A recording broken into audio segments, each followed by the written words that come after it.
Olá pessoal, tudo bom com vocês? Aqui é o professor Gabriel Zayed, do canal do Estuda Mais, e vamos começar aqui a resolução de um exercício de Química.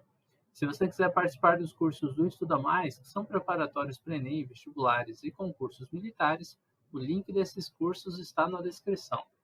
Vamos ver essa questão da UFPE que diz o seguinte: um pedaço de ferro pesando 5,6 gramas, ele sofreu corrosão quando exposto ao ar úmido por um período prolongado.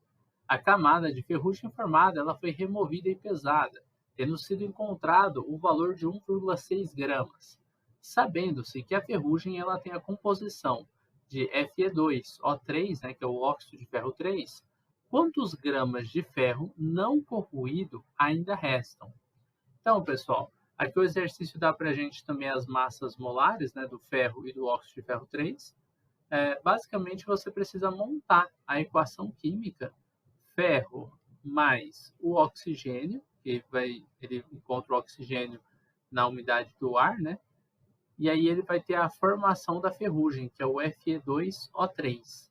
Essa é a equação química que foi descrita pelo exercício. E você tem que balancear essa equação para poder fazer os cálculos que são pedidos na questão.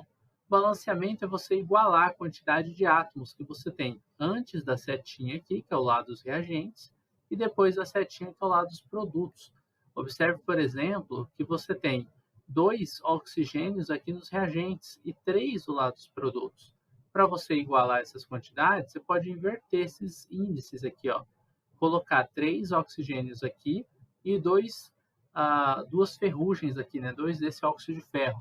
Por quê? Esse 2 multiplica pela quantidade de oxigênio. 2 vezes 3 tem 6. 3 vezes 2 tem 6 oxigênios. Está na mesma quantidade. Agora o ferro, ó, 2 vezes 2 tem 4.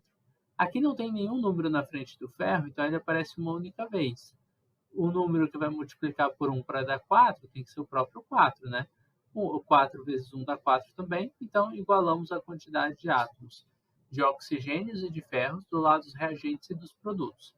Bom, feito o balanceamento dessa equação, esses números que ficaram aqui na frente, eles são chamados de coeficientes estequiométricos. Vou deixar eles aqui marcados, né? Esses coeficientes estequiométricos podem ser interpretados como o número de mols que a gente tem. Observe o seguinte, que a massa do ferro ela é de 56 gramas por mol. Só que aqui a gente tem 4 mols de ferro. Então, quantos gramas a gente tem de ferro? A gente tem 4 vezes os 56. Por quê? Se eu tenho 56 gramas para 1 mol, só que na verdade eu tenho 4 mols, 4 vezes 56 vai dar 224, né? 224 gramas de ferro é a massa que a gente tem do ferro pela equação balanceada. Essa não é a massa do ferro que a questão passou para a gente. Essa massa você vai encontrar sempre que montar essa equação balanceada, tá bom? A mesma coisa, o mesmo cálculo a gente pode fazer aqui para o Fe2O3. Vou fazer aqui em cima, ó. O ferro ele tem uma massa de 56. Só que no Fe2 aqui, ele tem duas vezes o ferro, ó. 56 vezes 2. Eu acho que eu estou com espaço bem pequeno aqui, na verdade. Vou aumentar um pouquinho o espaço aqui, ó. Deixa eu colocar aqui um pouquinho para trás. Ó, o ferro. Como são dois ferros, eu já vou colocar o resultado. 56 vezes 2 daria aqui 112. E o oxigênio, ele aparece 3 vezes. 16, que é a massa do... aqui ele já dá, eu que viajei, ó. Mas tudo bem, eu vou calcular aqui só para mostrar de onde que veio esse número, então. 16 vezes 3 é 48. Somando essas massas, ó, 8 com 2 dá 10, 4 com 5 com mais 1 dá 6, 1 mais ninguém, 1. Ó, dá o 160. Essa massa que está aqui, eu viajei agora, ela já estava aqui na questão. Ela é a massa molar. Só fiz o cálculo dela aqui de novo, sendo que o exercício já tinha dado, né? Mas tá bom. Então, ó, 160 gramas por mol é o que a gente tem do óxido de ferro 3. Só que isso é por mol. E aqui eu tenho 2 mols. Pela equação balanceada, o que a gente tem que fazer? Pegar esse 2 e multiplicar pela massa molar, que é de 160 gramas por mol. E aí, 160 vezes 2 vai dar 320. Então, eu tenho 320 gramas de Fe2O3, tá? Essa é a massa que a gente tem.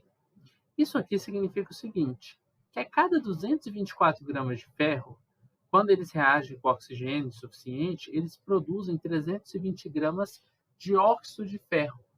Só que a questão disse que foi produzido 1,6 gramas de óxido de ferro. Essa é a quantidade de óxido de ferro que foi formada. E aí, o que eu quero saber? Quantos gramas de ferro eu tive que usar para produzir essa quantidade de óxido de ferro? Quando eu descobrir isso, eu vou vir nos 5,6 gramas, que é a quantidade total de ferro que eu tenho, e tirar essa diferença para saber quanto que sobrou. Aí, ó, é só fazer uma multiplicação cruzada.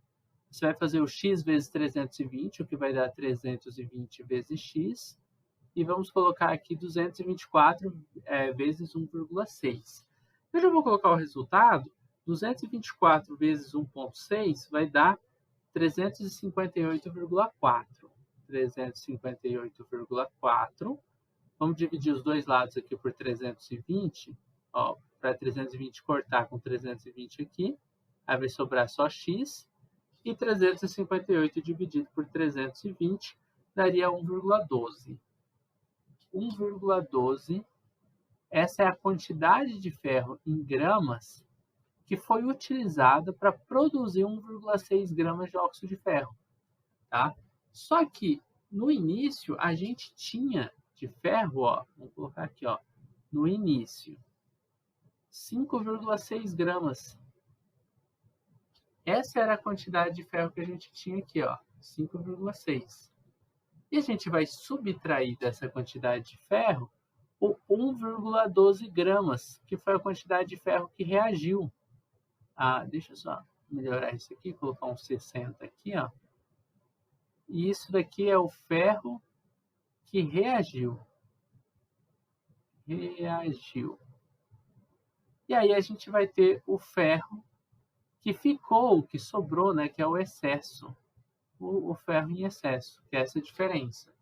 A 0 menos 2 não dá, né? Pede emprestado aqui para o vizinho. 10 menos 2 é 8. 5 menos 1 é 4. E 5 menos 1, 4 de novo. Então, vai dar 4,48 gramas. E essa é a quantidade de ferro que a gente tem em excesso. É o resultado da nossa questão. Belezinha, pessoal? Basicamente é isso. Nós terminamos por aqui a resolução de mais um exercício de química. Espero que você tenha gostado da resolução dessa questão, espero que tenha compreendido passo a passo. Se você gostou do vídeo, não esqueça de deixar um like aqui, de se inscrever no canal do Estuda Mais, para receber mais videoaulas assim como essa. Caso você precise de ajuda na resolução de questões de química ou até mesmo de aulas particulares, você pode estar entrando em contato comigo pelo WhatsApp do Estuda Mais, que está na descrição do vídeo.